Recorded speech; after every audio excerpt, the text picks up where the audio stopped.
Penjelasannya karena nanti keseluruhan informasi terkait dengan program kami akan kami sampaikan melalui penjelasan programnya. Baik, berbicara mengenai Jepang, banyak sekali ya hal-hal menarik dari Jepang, mulai dari makanannya di sini yang enak-enak, lalu di Jepang sendiri ada 4 musim ya, berbeda dengan di Indonesia yang hanya memiliki 2 musim saja. Kalau di Jepang, di sana ada 4 musim, yaitu musim kemarau, musim salju, musim semi, dan musim gugur. Lalu di sini Jepang juga terkenal sebagai negara yang memiliki teknologi yang maju ya, jika dibandingkan dengan negara Indonesia. Contohnya adalah Jepang sudah memiliki kereta super cepat atau yang bernama Shinkansen itu sudah sejak tahun 1990-an dan rutenya itu hampir melayani ke seluruh Jepang. Berbeda dengan di Indonesia, kita Recording in juga progress. kita juga punya ya kereta super cepat yang namanya WUS, tetapi baru kita miliki sekitar dari tahun 2023 saja. Dan memang rutenya itu baru dari Jakarta ke Bandung maupun sebaliknya. Oleh sebab itu bisa dilihat ya teman-teman semua kalau teknologi di Jepang itu sudah lebih maju jika dibandingkan dengan Indonesia. Selanjutnya, sikap dan budaya disiplin dari orang-orang Jepang. Nah, orang-orang Jepang itu terkenal dengan etos kerjanya yang tinggi. Mereka sangat bertanggung jawab terhadap pekerjaannya, manajemen waktunya baik. Lalu sikap disiplinnya juga sangat tinggi karena mereka sangat mengikuti SOP yang sudah ditetapkan oleh perusahaannya. Nah, nanti nilai-nilai tersebut pastinya juga akan kalian dapatkan ketika kalian bekerja di Jepang. Lalu, di sini budaya populer terkenal di Jepang. Yang kami tampilkan di sini adalah geisha. Untuk geisha sendiri itu bisa ditemui di kota Kyoto dan Osaka. Jadi ketika nanti teman-teman bekerja ke Jepang, pastinya tidak hanya bekerja saja ya, pasti ada hari liburnya. Nah, hari libur ini nanti bisa kalian manfaatkan untuk mengunjungi tempat-tempat pariwisata ataupun Instagramable yang ada di Jepang. Lalu, selain keunggulan-keunggulan Jepang yang tadi sudah kami sampaikan, ternyata Jepang memiliki kekurangan, yaitu Jepang sedang membutuhkan banyak tenaga kerja usia produktif karena memang di Jepang sendiri saat ini sudah didominasi penduduknya adalah yang sudah lanjut usia. Jadi, karena angka kelahiran dan pernikahan di Jepang itu sangat rendah, jadi memang di sana anak kecilnya ataupun remajanya itu sudah sangat sedikit. Berbeda dengan di Indonesia, yang angka pernikahan dan angka kelahirannya itu sangat tinggi ya, sehingga hal tersebut juga memicu salah satu eh, terkait dengan survei yang jumlah pengangguran di Indonesia peringkat nomor 1 di Asia Tenggara. Seperti itu. Nah, faktornya apalagi Sensei? Nah, faktornya di sini bisa dilihat ya, yaitu jumlah kelulusannya tidak sebanding dengan lapangan pekerjaan yang tersedia. Kita, alhamdulillahnya kita domisili di Jakarta, di kota besar ya. Jadi banyak biasanya masyarakat-masyarakat yang tinggal di kota kecil di Indonesia itu akan merantau ke kota-kota besar yang ada di Indonesia. Salah satunya adalah Jakarta. Tetapi teman-teman kita sebenarnya yang orang Jakartanya aja masih bingung ya untuk mencari pekerjaannya itu kemana. Lalu kesediaan lapangan kerja yang tidak merata seperti itu dan kebutuhan perusahaan yang tidak sesuai dengan tenaga kerja yang ada, teman-teman. Nah, di sini banyak sekali ya sekarang perusahaan-perusahaan itu yang ketika membuka lowongan pekerjaan, salah satu persyaratannya atau kualifikasinya adalah calon pekerja yang memang berasal dari lulusan D3 ataupun S1.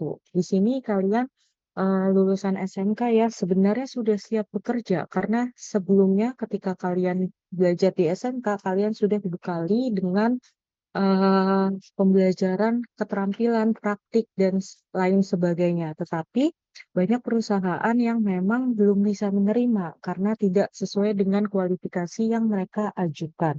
lalu harapan gaji yang tidak sesuai. Banyak di sini teman-teman perusahaan-perusahaan nakal yang memang masih memberikan gaji kepada karyawannya itu di bawah standar yang berlaku di daerah tersebut. Selanjutnya, ini merupakan benefit yang akan kalian dapatkan ketika kalian bekerja di Jepang. Tentunya yang pertama adalah gaji yang tinggi ya. Karena memang di Jepang sendiri itu UMR-nya minimal 10 juta rupiah.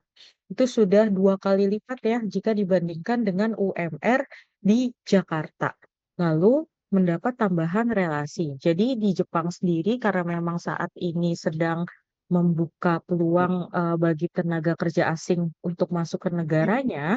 Nah, di sini teman-teman, jadi ketika kalian bekerja di Jepang tidak hanya menemui orang Jepangnya saja ataupun orang Indonesia yang bekerja di Jepang, melainkan kalian nanti juga akan menemukan pekerja yang berasal dari Filipina, Vietnam, dan negara Asia Tenggara lainnya. Nah, oleh sebab itu, hal tersebut juga akan menambah pergaulan internasional kalian ya, relasi internasional kalian.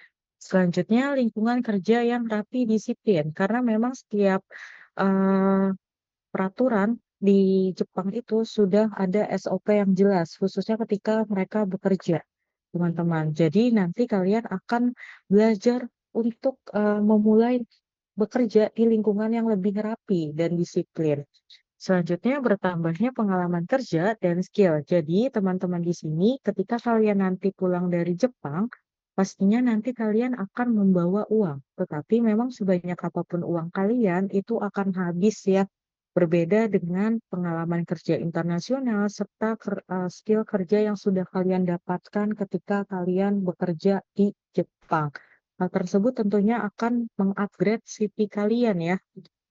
Contohnya adalah ketika nanti kalian pulang ke Indonesia, level bahasa Jepangnya itu sudah lebih tinggi. Nah, tidak menutup kemungkinan ketika kalian pulang ke Indonesia, kalian dapat bekerja sebagai sensei ataupun tenaga pengajar ataupun sebagai translator yang biasanya itu ditempatkan di perusahaan Jepang yang ada di Indonesia. Lalu, pertanyaannya bagaimana sih caranya agar kalian itu bisa bekerja ke Jepang? Yaitu dengan PT Breksa Raya Indonesia. Karena perusahaan kami bergerak di bidang pengembangan sumber daya manusia yang berperan sebagai SO atau Sending Organization.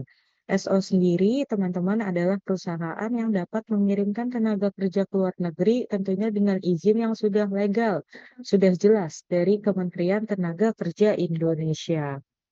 Lalu, Breksa Indonesia sendiri, teman-teman, adalah eh, anak perusahaan dari perusahaan Jepang yang bernama Breksa Holdings.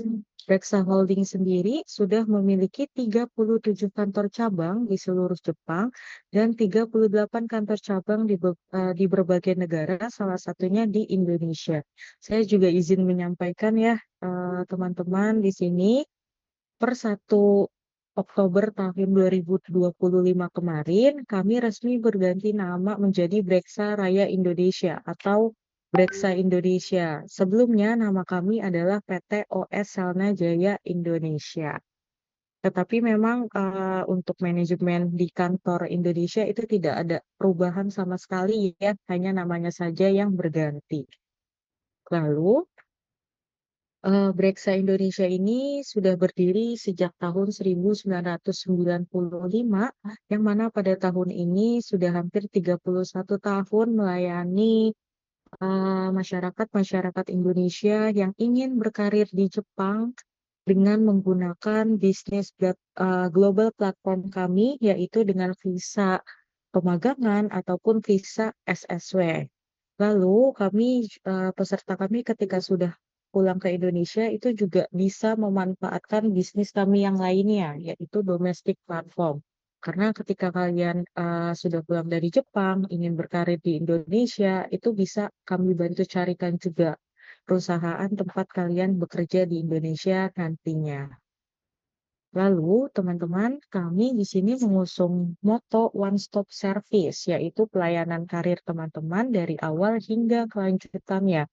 Jadi, proses teman-teman ketika ingin bekerja ke Jepang, lalu ketika nanti sudah habis masa kontraknya di Jepang dan pulang lagi ke Indonesia, itu melalui satu pintu saja, yaitu dengan Breksa Indonesia. Dengan servis yang pertama tentunya adalah memberikan pendidikan bahasa Jepang serta skill pekerjaannya nanti di training center. Jadi nanti kalian belajarnya itu sistemnya seperti mondok gitu ya. Lalu ketika sudah memiliki dua sertifikat, yaitu sertifikat bahasa Jepang dan sertifikat state skill, akan kami ikutkan interview dengan user Jepangnya langsung. Di sini teman-teman kalian tidak perlu repot-repot sendiri ya mencari perusahaan Jepang tempat kalian bekerja nantinya, karena kami yang akan mencarikan. Lalu selanjutnya adalah mensupport pembuatan dokumen. Di sini teman-teman ketika kalian ingin bekerja ke luar negeri itu ada tiga dokumen utama yang diperlukan, yaitu visa, paspor, dan COE atau Certificate of Eligible atau surat izin tinggal di Jepang. Nah, tiga dokumen utama tersebut nanti akan kami support juga pembuatannya. Lalu selanjutnya adalah berangkat ke Jepang dan selama di Jepang pun kami tidak akan lepas tangan, melainkan kami akan melakukan pembimbingan juga. Jadi biasanya staf kami yang berada di Jepang itu akan melakukan visit ke perusahaan tempat teman-teman bekerja nantinya, yaitu biasanya sekitar 3 bulan ataupun 6 bulan sekali. Lalu kalau dalam masa tersebut teman-teman ada tindakan-tindakan yang tidak mengenakan kalian dapatkan, itu kalian juga bisa melaporkan hal tersebut ke loket konsultasi yang kami siapkan. Jadi memang ada staf kami orang Indonesia yang ditempatkan di Jepang dan khusus untuk menangani masalah-masalah dari kandidat. Lalu dibimbing setelah pulang ke Indonesia. Jadi biasanya teman-teman sebelum peserta kami pulang ke Indonesia itu kami akan melakukan sosialisasi kepulangan. Kami akan menanyakan kepada peserta kami apakah peserta tersebut ingin melanjutkan karirnya bekerja di Jepang ataupun ingin berkarir saja di Indonesia. Nah, dua pilihan jawaban tersebut juga akan kami bantu untuk fasilitasi karena kami memiliki dua bisnis ya. Tadi ada yang global platform ataupun domestic platform. Lalu teman-teman, ketika kalian pulang ke Indonesia nanti itu berkaca dari pengalaman sebelumnya ya, peserta-peserta kami itu pastinya mereka akan membawa iPhone terbaru. Nah, iPhone ini teman-teman pastinya ketika masuk ke Indonesia itu akan melewati proses bea cukai terlebih dahulu. Kami juga akan bantu sosialisasikan bagaimana caranya. Lalu di sini terkait dengan poin nomor 5 yang tadi sudah kami sebutkan ya, yaitu dukungan kami selama peserta di Jepang. Jadi biasanya sebelum peserta kami berangkat ke Jepang, itu kami akan share kontak nama-nama staf kami yang bertugas di sana dan dapat mereka hubungi ketika memang mereka mendapatkan masalah ketika bekerja di Jepang. Di sini ada orang Indonesianya juga ya, teman-teman. Ada Arfian Sensei dan ada Sabila Sensei. Lalu jangan khawatir juga orang-orang Jepang di sini, teman-teman, itu juga bisa berbahasa Indonesia. Jadi kalian jangan khawatir terkait dengan ambigu bahasa ya, karena khawatirnya kalian memiliki pemikiran kalau misalnya kalian menyampaikan masalahnya A, eh, orang-orang Jepang ini akan menangkapnya masalah B gitu ya. Tidak perlu khawatir, karena memang mereka juga bisa berbahasa Indonesia.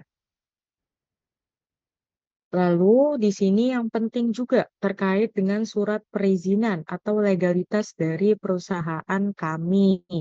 Mungkin di sini juga ada orang tua wali murid ya dari teman-teman kelas 12. Mungkin di sini dari ibu bapak ada yang berpikiran apakah anak saya ini kan mau merantau ke luar negeri, apakah aman gitu ya. Jawabannya adalah aman, Ibu Bapak, karena memang di sini PT Brexa Raya Indonesia sudah memiliki izin dari Kementerian Tenaga Kerja Luar Negeri. Eh, Selanjutnya, di sini ya ada izinnya. Yang pertama adalah PT Brexa Raya Indonesia sebagai pemegang izin penyelenggaraan pemagangan ataupun sending organization. Dan yang kedua adalah PT Brexa Raya Indonesia mengakuisisi PT Brexa Talent Indonesia sebagai pemegang izin perusahaan penempatan pekerja migran Indonesia atau P3MI. Jadi di sini baik untuk pemagangan maupun yang untuk pengiriman tenaga kerja ke luar negeri, kami alhamdulillahnya sudah berstatus legal berizin.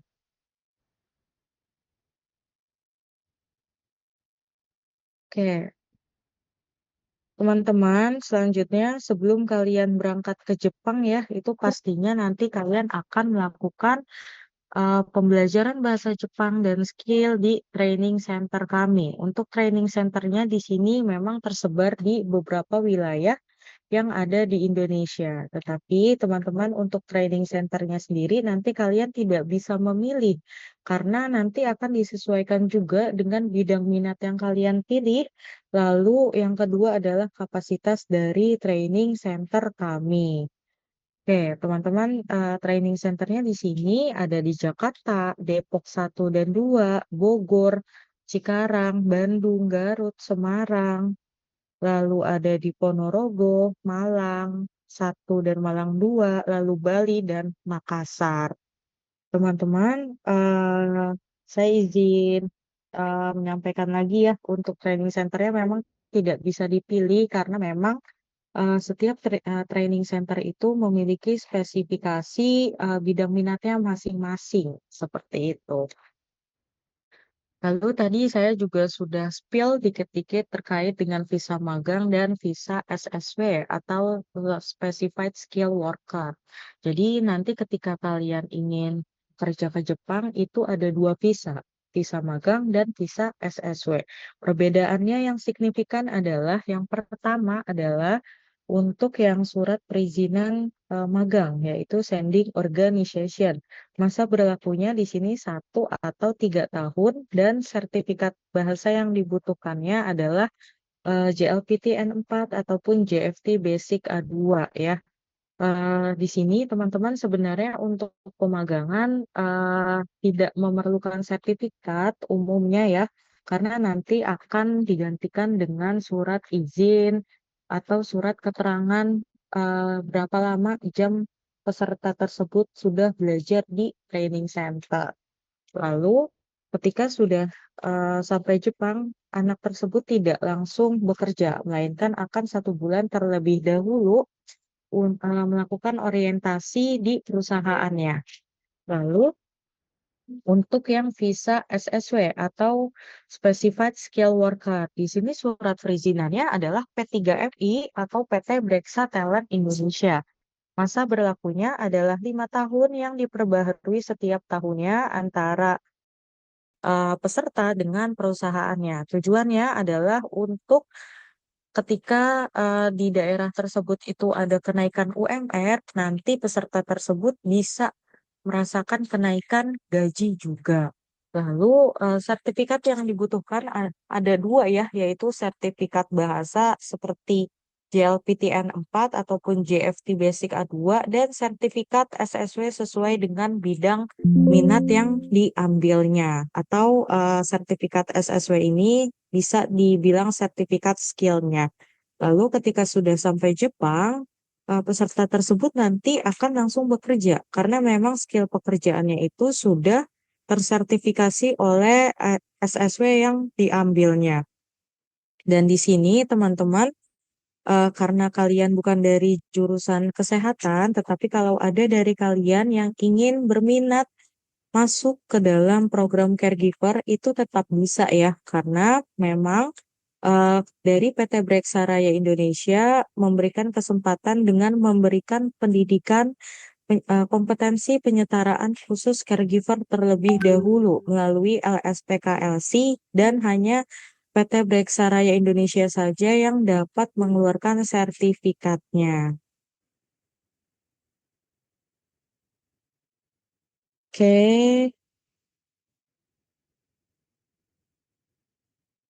bentar ya. Teman-teman di sini untuk PPT-nya mohon jangan dicoret-coret ya, teman-teman.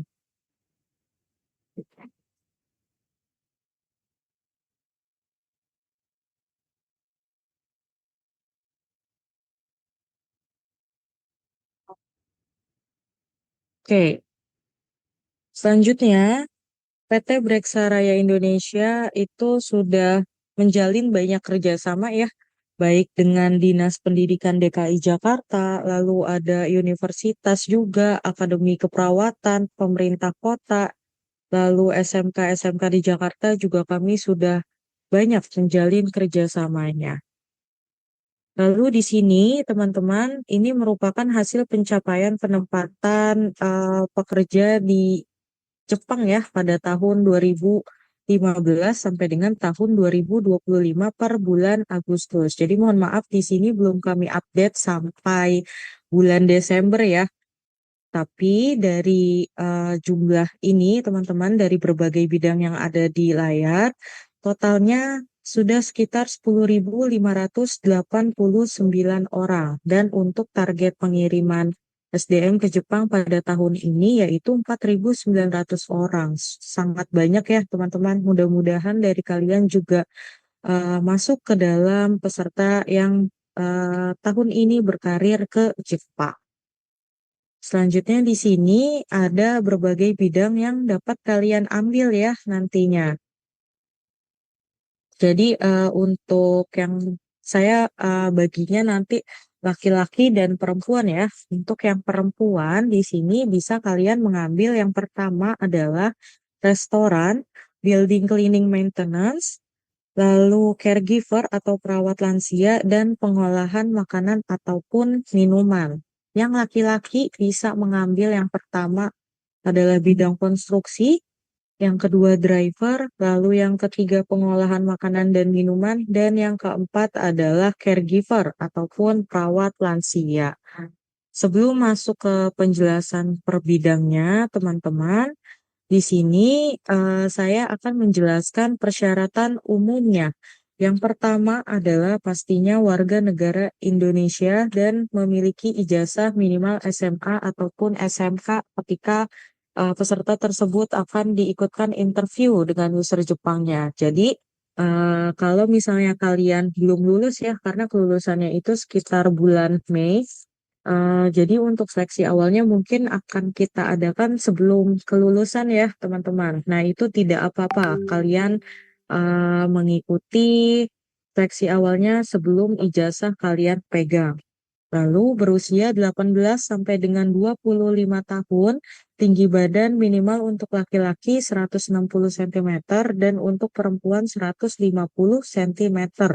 Berat badannya itu berdasarkan perhitungan BMI-nya harus ideal ya, teman-teman. Nah, untuk menghitung BMI sendiri, nanti kalian buka saja ya di Google. Keywordnya itu adalah BMI kalkulator. Nanti kalian akan diminta untuk memasukkan yang pertama usia, lalu jenis kelamin laki-laki ataupun perempuan, serta tinggi badan dan berat badannya berapa. Dan untuk BMI yang ideal, angkanya itu ada di 18 sampai dengan 25. Lalu, bagi kalian yang berat badannya itu atau nilai BMI-nya masih di bawah standar, teman-teman, itu silahkan kalian melakukan program penaikan berat badan. Lalu, bagi kalian yang BMI-nya di atas standar, silahkan kalian melakukan program untuk penurunan berat badan. Lalu, sehat jasmani dan rohani yang nantinya akan dibuktikan dengan hasil MCU. Namun sebagai screening awal aja ya teman-teman, di sini untuk masuk ke program kami tidak diperbolehkan bagi peserta yang memiliki riwayat patah tulang, tulang retak teman-teman. Selanjutnya tidak boleh juga peserta yang memiliki riwayat TBC ataupun asma. Dan penyakit-penyakit menular lainnya ya seperti hepatitis, ataupun yang lainnya dan penyakit-penyakit berat ya yang nantinya akan kami konsultasikan juga case by case-nya. Lalu tidak buta warna, baik parsial ataupun total, tidak bertato ataupun ada bekas tato, tidak bertindik atau ada bekas tindik, berkumis dan berjenggot bagi laki-laki. Lalu tidak merokok ya. Di sini teman-teman untuk peraturan merokok itu tidak diperbolehkan ketika peserta sudah masuk ke dalam pelatihan kami, khususnya ketika peserta tersebut sudah masuk training center dan ketika peserta tersebut sudah bekerja di Jepang. Karena memang perusahaan Jepang yang memberikan job order ke kami itu tidak memperbolehkan peserta yang dikirimkan untuk bekerja di perusahaannya itu merokok, teman-teman. Nah, tambahan juga ya, jadi kalau ngerokok sendiri, di Jepang itu legalnya berusia 20 tahun ke atas. Kalau anak di bawah 20 tahun mereka merokok, itu dihitungnya sebagai kriminal, teman-teman, atau catatan kriminal. Jadi tidak mau ya niatnya bekerja ke Jepang itu untuk menabung, lalu di sana nanti terkena masalah karena memang merokok seperti itu. Dan yang poin pastinya teman-teman terkait dengan rokok ini adalah kami sangat menjaga peserta yang masuk ke dalam pelatihan kami itu hasil MCU-nya khususnya ketika ronsen paru-parunya itu dinyatakan sehat ya, dinyatakan fit seperti itu. Lalu bersedia mengikuti pelatihan bahasa Jepang dan skill di Training Center Preksa Indonesia. Nah, di sini akan saya jelaskan per bidangnya, teman-teman. Bidang yang pertama adalah bidang driver atau pengemudi. Di sini, teman-teman, hanya khusus untuk laki-laki saja ya. Dan bagi kalian yang sudah memiliki SIM A ataupun SIM B di Indonesia dan memiliki pengalaman mengemudi. Jadi, mungkin kalau dari kalian belum ada yang memiliki SIM A ataupun SIM B, ini bisa beritahu juga ya pada keluarga kalian yang memang sudah memiliki SIM A atau SIM B di Indonesia. Lalu untuk nanti pembuatan SIM internasionalnya akan kami bantu ya teman-teman. Jadi jangan khawatir. Lalu untuk driver ini kontrak kerjanya adalah 5 tahun karena ini merupakan visa SSW. Selanjutnya bidang konstruksi. Ini juga khusus untuk laki-laki. Jadi untuk bidang konstruksi sendiri di Jepang itu berbeda dengan konstruksi di Indonesia. Kalau di Indonesia sendiri kan satu pekerja bisa mengerjakan dari awal pembuatan sebuah proyek gitu ya sampai dengan finishingnya. Kalau di Jepang itu nanti kalian akan diminta satu sub bidang lagi, teman-teman. Apakah memilih bidang kerja scaffolding, backisting, penyambungan tulangan besi, konstruksi jalan atau jembatan, serta kelistrikan. Jadi memang ketika kalian 5 tahun bekerja ke Jepang, kalian hanya memilih atau mengerjakan satu sub bidang ini saja.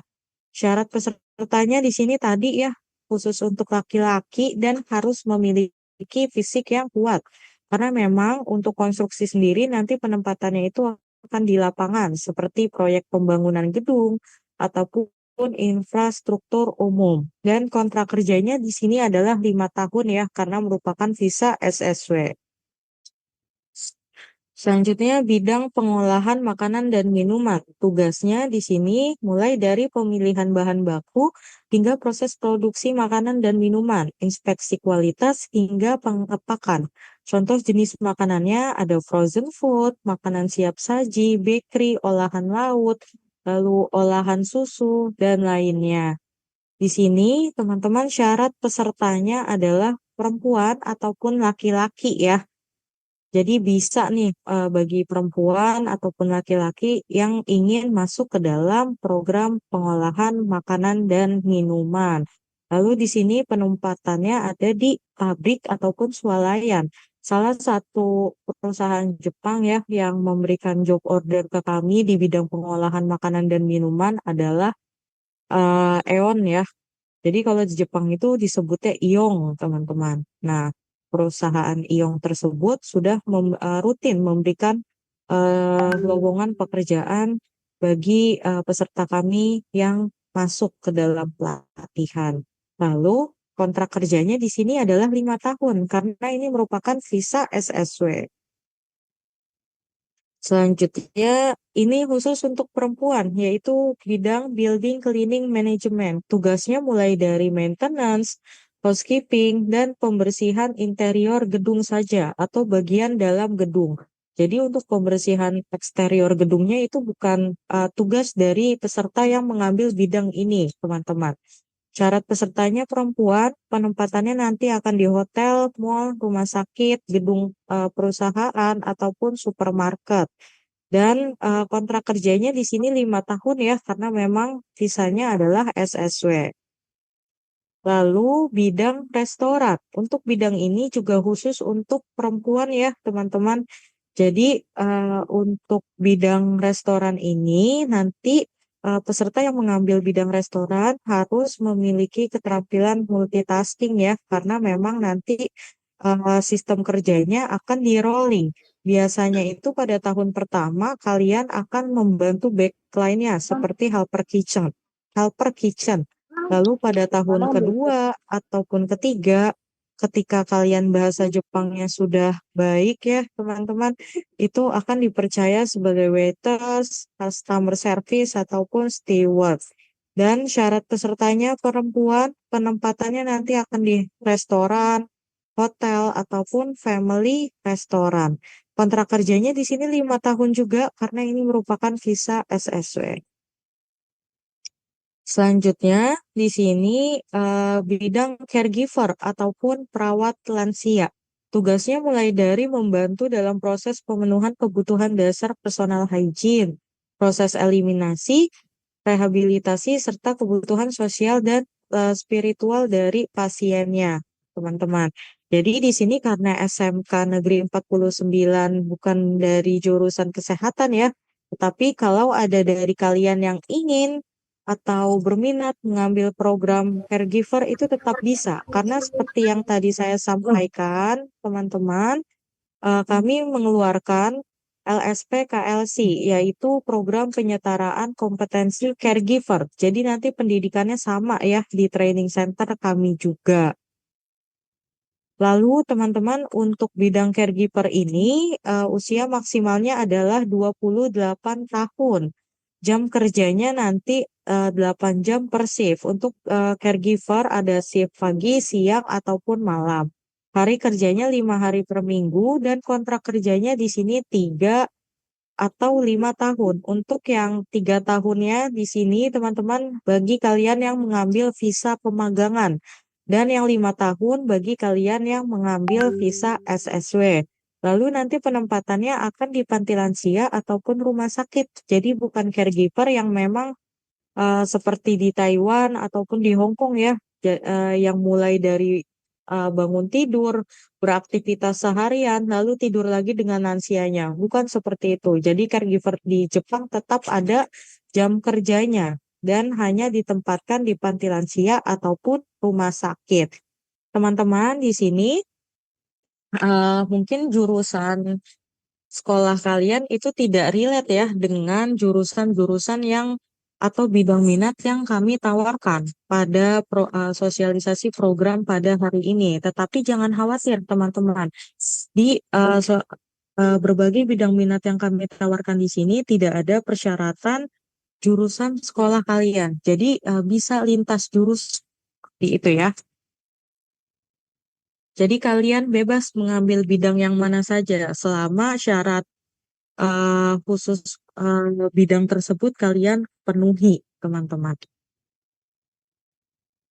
Nah, pada bulan Mei atau Juni ya, biasanya kelulusan SMK itu, kalian nanti akan menjadi fresh graduate. Fresh graduate kan artinya belum ada pengalaman kerja ya. Tetapi apakah bisa mendapatkan gaji sekitar 2 digit? Jawabannya adalah bisa. Karena memang estimasi gaji bersih yang akan kalian dapatkan ketika bekerja di Jepang adalah 13 sampai dengan 20 juta rupiah yang nantinya akan disesuaikan lagi ya dengan bidang pekerjaan yang dipilih dan UMR lokasi kerja di Jepang. Jadi sama kayak di Indonesia. Kalau misalnya di kota-kota besar itu UMR-nya akan semakin tinggi. Nah, gaji bersih ini belum termasuk yang pertama. Sorry, gaji bersih ini sudah termasuk ya. Yang pertama adalah tempat tinggal selama di Jepang. Jadi, tempat tinggal ini biasanya akan diberikan oleh perusahaan berupa apartemen ataupun mes. Lalu sudah termasuk juga pajak asuransi kesehatan. Ketika kalian nanti mungkin mengalami kendala kesehatan di Jepang, ketika kalian mengakses fasilitas kesehatan di Jepangnya, nanti kalian sudah tidak mengeluarkan biaya karena memang sudah tercover dengan asuransi kesehatan. Lalu dana pensiun. Dana pensiun ini dapat dicairkan di Indonesia setelah selesai kontrak kalian kerja di Jepang, teman-teman.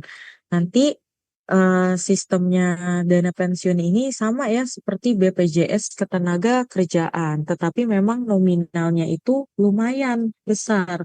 Jadi ada cerita ya teman-teman, peserta kami yang pulang dari Jepang lalu mencairkan dana pensiun ya di sini. Nah, mereka kaget teman-teman karena memang dana pensiunnya ini peserta tersebut dapatkan di angka 100 sampai dengan 120 jutaan yang memang nanti disesuaikan lagi ya dengan lama kalian kerja di Jepang. Lalu gaji bersih ini belum termasuk yang pertama adalah uang lembur. Kalau nanti misalnya kerja kalian itu lagi banyak, lalu kalian overtime itu pasti akan dibayar. Selanjutnya bonus. Untuk bonus sendiri, teman-teman, itu disesuaikan lagi dengan perusahaannya. Ada perusahaan yang memberikan bonusnya itu 1 tahun sekali, dan ada yang 2 kali. Kalau misalnya perusahaan tersebut profitnya lagi besar ya. Lalu tunjangan shift malam khusus bidang caregiver. Nah, teman-teman di sini berbeda ya mungkin dengan nakes di Indonesia. Biasanya kalau nakes di Indonesia itu ketika mendapatkan shift malam, mereka hanya diberikan snack ataupun makanan ringan. Tetapi kalau di Jepang, ketika caregiver ini mendapatkan shift malam, mereka akan mendapatkan tunjangan. Tunjangannya itu sekitar 500.000 sampai dengan 1 juta rupiah per 1 kali shift malamnya. Jadi kalau maksimalnya sebulan itu mengambil 4 kali shift malam ya, teman-teman, kita ambil saja yang paling rendahnya nih. Jadi kalau yang paling rendahnya itu kan 500.000 ya, 500.000 dikalikan 4. Jadi 2 juta rupiah hanya tunjangannya saja. Lalu teman-teman selanjutnya di sini terkait dengan prosedur program SSW ya teman-teman.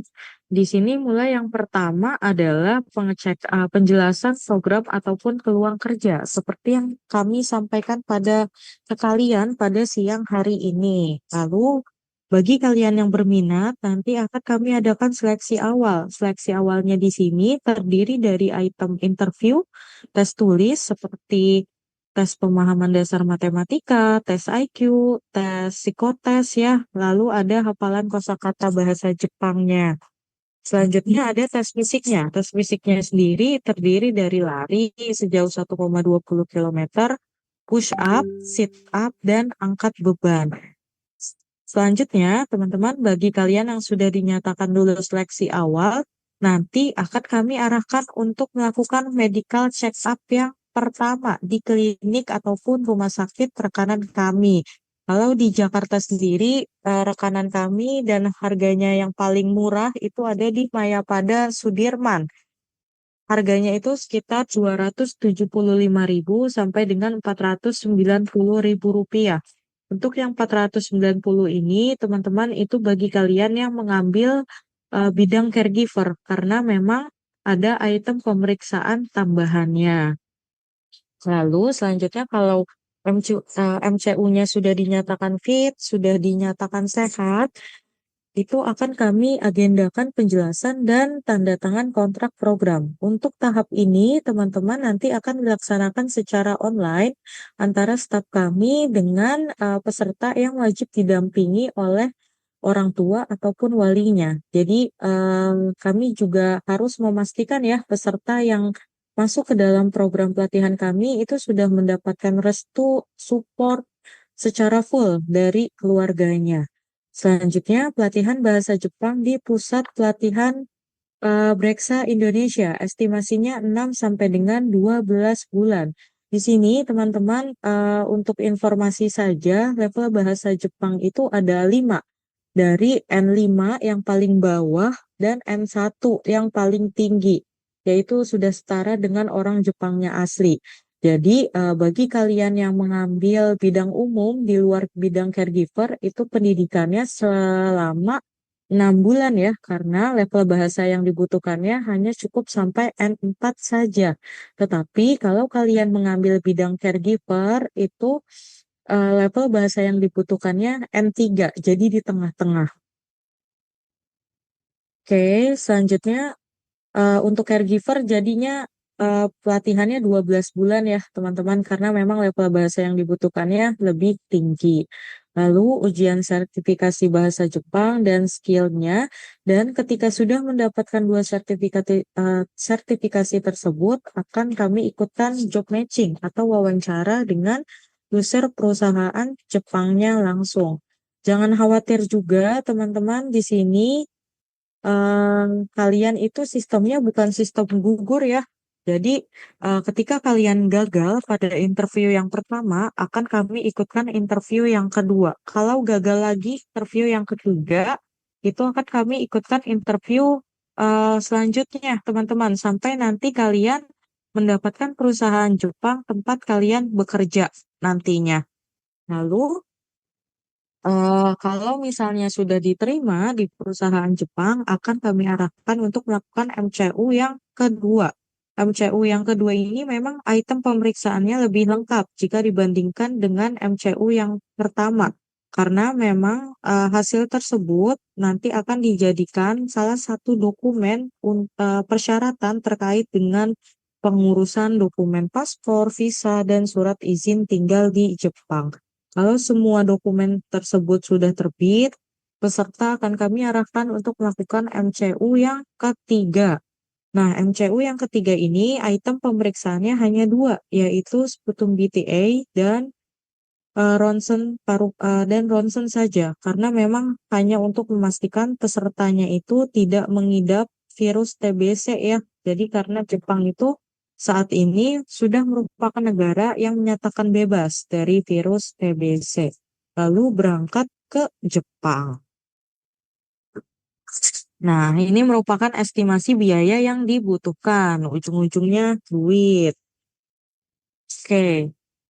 Selanjutnya di sini mohon diperhatikan ya teman-teman terkait dengan estimasi biaya bidang umum di luar bidang caregiver. Totalnya itu sekitar 44.412.000 rupiah dengan uang muka sebesar 2 juta rupiah yang dibayarkan sebelum masuk pelatihan di training center. Nah, di sini teman-teman mungkin terlihatnya sangat besar ya, tetapi kalau kita uraikan lagi, di sini sudah all in nih teman-teman. Dari mulai yang pertama adalah latihan bahasa Jepang dan skill di training center, lalu dan prasarana pendidikan termasuk di dalamnya asrama. Jadi nanti gedung asramanya, lalu uh, air, listrik itu sudah tercover juga, teman-teman. Lalu buku materi ajar, seragam, dan konsumsi. Untuk konsumsinya sendiri, kami nanti akan memberikannya itu beras dan lauk makan siang selama hari belajar. Hari belajarnya itu dari Senin sampai dengan hari Jumat selama memang tidak ada tanggal merah. Lalu biaya manajemen kontrol di Indonesia dan di Jepang, biaya medical check up kedua dan ketiga, transportasi ke bandara dari training center sebelum nanti keberangkatan ke Jepang. Lalu pengurusan dokumen juga nih sudah termasuk, mulai dari paspor, visa, dan COI-nya. Nah, teman-teman, untuk biaya ini kami menawarkan dua opsi pelunasan. Yang pertama adalah lunasan sebelum keberangkatan ke Jepang, mana tahu dari kalian atau orang tua kalian memiliki rezeki berlebih dan tidak mau berhutang. Pelunasannya ini bisa mulai dilakukan ketika memang MCU keduanya itu sudah dinyatakan fit, sudah dinyatakan sehat. Lalu sebelum keberangkatan ke Jepang dilunasi sisa uang pendidikannya. Dan yang kedua adalah di sini mungkin dari kalian ya teman-teman, saya juga termasuk gitu ya. eh Apa kalau misalnya belum memiliki uang sebesar ini gitu ya, bisa menggunakan opsi pelunasan yang kedua, yaitu pembayaran setelah di Jepang menggunakan dana talang. Nanti untuk pembayaran dana talangnya sendiri itu sistemnya adalah cicilan 10 kali pembayaran mulai dari bulan ketiga sampai dengan bulan ke-12 tahun pertama kalian bekerja di Jepang. Di sini, teman-teman, jangan khawatir juga ya. Untuk penggunaan dana talang ini, kami di Breksa tidak ada penahanan dokumen apapun, tidak ada penahanan ijazah, tidak ada penahanan sertifikat atau surat berharga lainnya.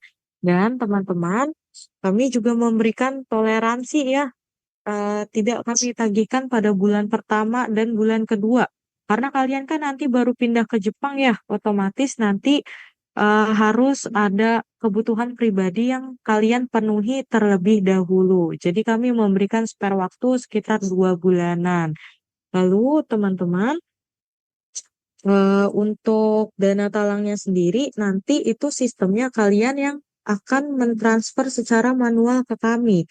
Jadi bukan potong gaji. Karena di Jepang itu potong gaji adalah ilegal atau tidak diperbolehkan. Selanjutnya di sini estimasi biaya khusus untuk bidang caregiver. Karena di sini teman-teman bukan dari lulusan jurusan kesehatan ya. Kalau misalnya mengambil caregiver memakai visa magang, harganya adalah 46.724.000 rupiah. Tetapi kalau visanya nanti SSW, biayanya sekitar 43.224.000 rupiah. Kenapa yang ini lebih mahal, teman-teman, yang untuk visa magangnya?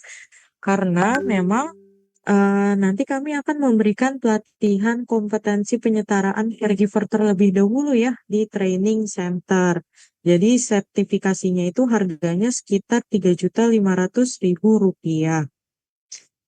Selanjutnya, teman-teman, uang mukanya juga sama, yaitu 2 juta rupiah. Sudah termasuknya juga sama ya, teman-teman. Tetapi bedanya di sini untuk yang caregiver, ketika kalian mendapatkan level bahasa N4 sebelum COI-nya atau surat izin tinggal di di Jepangnya itu turun, kalian nanti akan kami berikan beasiswa berupa diskon biaya pendidikan sebesar 17.500.000 rupiah. Jadi kalau misalnya kalian memakai biaya yang 46 juta sekian, lalu dikurangi 2 juta karena sudah dibayarkan DP-nya di awal ya, yaitu biaya pendidikannya jadi sisa 44 juta. Nah, biaya 44 juta ini akan dikurangi lagi 17.500.000 rupiah. Jadi hanya sekitar di range 20 jutaan saja ya teman-teman kalian membayarkan biaya pendidikannya selama memang kalian mendapatkan sertifikat N3-nya itu sebelum COI-nya turun. Opsi pelunasannya juga sama, pelunasan sebelum keberangkatan ke Jepang dan pembayaran di Jepang setelah menggunakan dana talang. Lalu berikut merupakan biaya yang harus kalian siapkan secara pribadi ya, karena memang tidak tercover oleh biaya yang tadi saya sebutkan. Di sini yang pertama adalah biaya medical check up ke 1 sebelum masuk ke training center. Untuk biaya ini memang teman-teman tidak dapat kami talangi terlebih dahulu karena kalian posisinya masih menjadi peserta seleksi awal, belum resmi menjadi peserta di Breksa karena memang belum ada eh, kontrak surat ya yang kalian tanda tangani. Jadi ketika hasil MCU-nya fit, baru kalian nanti akan masuk ke training center. Untuk biaya medical check up yang pertamanya, kalau domisili Jakarta tadi ya sudah saya sebutkan sebesar 275.000 sampai dengan 490.000 rupiah untuk yang bidang caregiver. Lalu transportasi menuju training center. Kalau misalnya kalian domisili di Jakarta ya, lalu mendapatkan training center misalnya di TC Bogor. Jadi ongkos dari Jakarta ke TC Bogornya itu dikeluarkan secara pribadi karena memang menyesuaikan lagi dengan transportasi yang kalian gunakan. Selanjutnya adalah biaya sertifikasi bahasa Jepang dan SSW. Untuk dua sertifikasi ini, teman-teman, biayanya itu tidak kalian keluarkan secara bersamaan, melainkan biaya sertifikasi bahasa Jepangnya itu akan kalian keluarkan biasanya pada bulan keempat kalian belajar di training center. Harganya sekitar 550.000 rupiah, teman-teman. Selanjutnya adalah biaya SSW. Biaya SSW ini biasanya akan dikeluarkan oleh peserta pada saat bulan ke-6. Peserta tersebut belajar di training center. Jadi harganya sekitar sampai 500.000 rupiah, teman-teman. Karena memang menyesuaikan lagi dengan bidang minat yang diambil. Nah, teman-teman, untuk dua biaya ini memang tidak dapat kami talangi karena penyelenggara ujiannya itu langsung dari Japan Foundation yang menunjuk lembaga prometrik, teman-teman. Jadi, ketika pesertanya itu transfer biaya ujiannya, rekeningnya itu akan dijadikan salah satu syarat agar ID ujiannya bisa keluar, teman-teman. Jadi, memang tidak bisa kami talangi terlebih dahulu. Selanjutnya di sini adalah kegiatan selama di training center. Jadi mulai dari bangun tidur sampai dengan tidur lagi, itu sudah kami jadwalkan, teman-teman. Tujuannya pastinya kami membentuk peserta kami ya di training center agar dapat hidup lebih mandiri, manajemen waktunya bagus, dan lebih disiplin. Selain itu, tujuan kami adalah untuk berupaya menciptakan postur tubuh yang sesuai dengan standar ketenaga kerjaan di Jepang. Lalu di sini, ini merupakan dokumentasi peserta kami yang ada di training center. Di sini ada pembelajaran skill, lalu pembelajaran bahasa, lalu di sini juga ada kegiatan olahraga bersama ya. Olahraganya tadi kalau di jadwal yang ada di slide sebelumnya itu satu hari ada 2 kali, teman-teman, sebelum masuk ke kelas dan setelah pulang kelas. Lalu kegiatan masak bersama di pantry, dan di sini juga ada kegiatan games ya. Jadi kalau ada Hari Besar Indonesia ataupun Hari Besar Jepang itu akan kami rayakan juga di training center. Teman-teman, kalau misalnya kalian nanti mendapatkan chat ya terkait dengan oknum yang mengatasnamakan staf Breksa Indonesia dan meminta sejumlah uang yang ditransfernya itu ke rekening pribadi ya teman-teman, itu sudah dipastikan adalah penipuan karena memang di Breksa Indonesia itu kegiatan sosialisasi seperti seminar ataupun webinar dan seleksi awalnya itu dilakukan secara cuma-cuma tanpa dipungut biaya apapun alias gratis. Jadi kalau kalian mendapatkan tindakan tersebut, kalian langsung saja laporkan ke call center berikut, teman-teman. Selanjutnya di sini terkait dengan alamat kantor pusat kami. Untuk kantor pusat Breksa Indonesia sendiri itu ada di Sudirman 78 Tower 1 lantai 7 di Jalan Jenderal Sudirman Jakarta Pusat. Jadi kalau ada dari ibu bapaknya di sini ataupun dari teman-teman yang ingin double check, benar nggak sih perusahaannya ada? Silakan mendatangi kantor pusat kami. Lalu kami juga rutin mengupload aktivitas-aktivitas yang ada di training center, peluang job maupun keberangkatan peserta kami ke Jepang itu di Instagram @kerjadijepang.breksa. Jadi silahkan untuk di-follow juga ya teman-teman.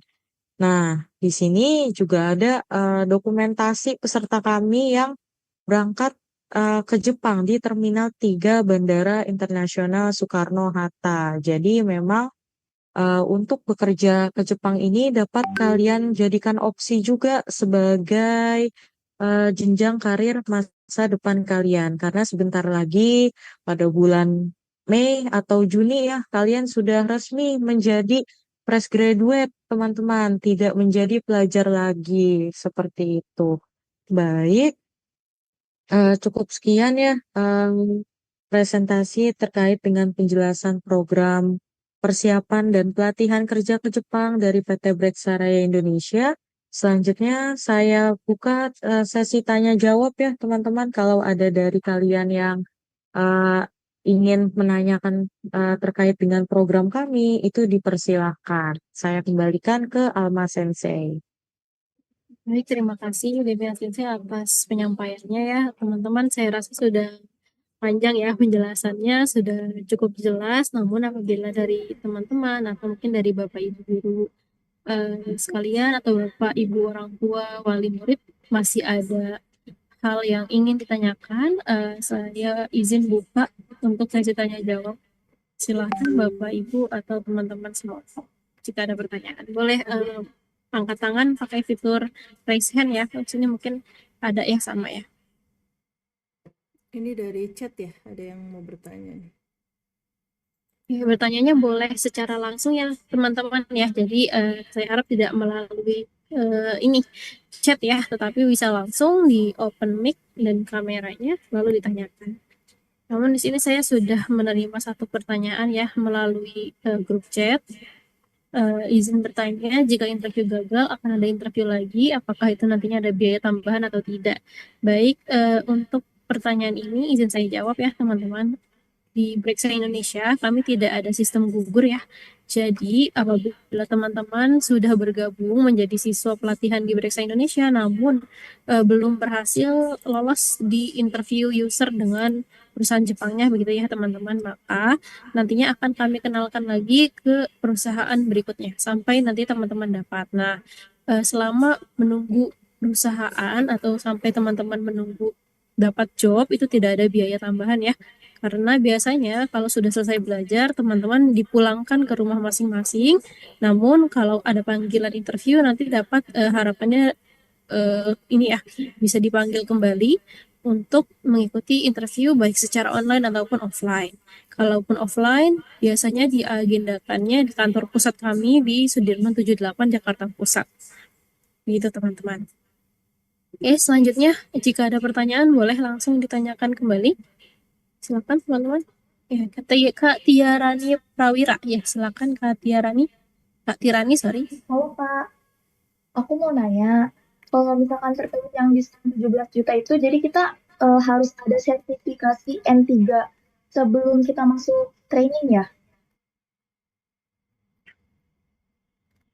Baik, untuk sertifikasi semuanya itu diambil ketika Pak Tirani atau semua peserta ini sudah mengikuti pelatihan ya, sudah selesai pelatihan, baru nanti akan ada jadwalnya untuk ujian JFT Basic dan SSW ya. Dan itu semua akan ada timelinenya sendiri dari sensei yang mengajar nanti.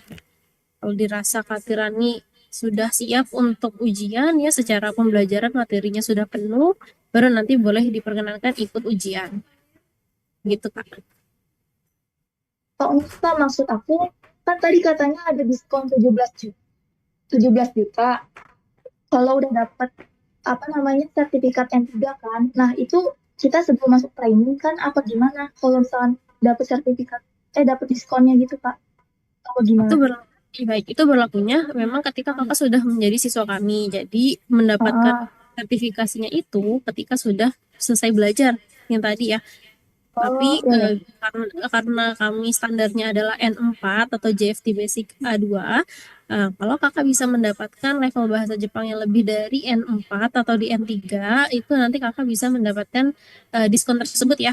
Siapa tahu mungkin Tirani memang sudah punya basic bahasa Jepang ya, jadi ketika ikut kelas sudah mahir dan bisa melebihi atau melampaui teman-teman lainnya ya dengan mengikuti sertifikasi N3 begitu. Oke, baik Kak. Terima kasih penjelasannya. Sama-sama. Berikutnya ada lagi teman-teman yang ingin bertanya. Ayo silakan yang mau bertanya.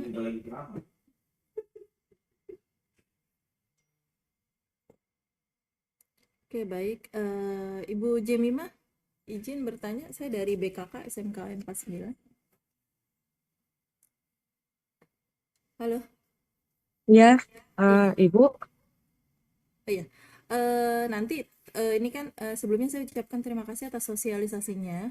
Nanti jika berkenan saya minta PPT-nya ya Bu ya, supaya nanti mungkin jika ada hal yang ingin ditanyakan oleh siswa, saya bisa mengulang lagi dengan apa namanya, slide PPT tadi yang di-share. Nah, terus kemudian saya mau tanya nih, nanti kan saya akan follow up, selanjutnya saya akan follow up ke kelas 12 ya, untuk melihat peminat apakah nanti ada yang mau kerja atau kerja atau magang ke Jepang gitu ya. Ini kalau untuk misalnya nih deadline dari kita untuk follow ke anak-anak untuk memulai kan bisa sebelum bulan Mei. Misalnya untuk datanya nih peminatnya itu kira-kira timelinenya di bulan apa ya Bu? Ya baik Ibu, untuk timelinenya kalau bisa langsung kami data saat ini Ibu. Untuk peminatnya kami akan siapkan grup WhatsApp, nanti akan saya tampilkan barcode-nya. Untuk peserta yang berminat boleh langsung join ke grup tersebut. Namun apabila masih ada yang mau pikir-pikir, itu nggak apa-apa, nanti bisa didata kembali ke Ibu Eli. Nanti daftar pesertanya itu akan kami proses dan kami invite kembali juga ke dalam grup tersebut. Baru nanti mungkin sekitar di bulan depan, awal bulan depan sebelum puasa, jika dari pihak sekolah memungkinkan waktunya Ibu, untuk kami agendakan seleksi awalnya, nanti kami akan hadir ke sekolah. Terima kasih Bu Jemima. Nah, satu lagi pertanyaan Bu. Saya mau confirm aja, tadi dari rincian biaya ya, dari rincian biaya yang sudah di breakdown, itu kan kurang lebih tadi ada sekitar 44 jutaan dengan DP 2 juta. Nah, berarti kalau misalnya ada anak kami yang berminat untuk kerja atau magang di Jepang, artinya mereka harus menyiapkan yang pertama adalah DP 2 juta, terus kemudian untuk biaya-biaya yang memungkinkan untuk tadi MCU, terus kemudian ada sertifikat SSW dan sertifikat Jepang itu kalau saya hitung sekitar 1,5 sampai 2 juta. Artinya untuk di awal apabila memang benar-benar serius mau kerja atau magang ke Jepang, mereka paling tidak minimal harus punya saving 4 sampai 5 juta gitu ya Bu ya. Ya, betul Ibu. Ya, nanti sisanya yang 44 juta itu bisa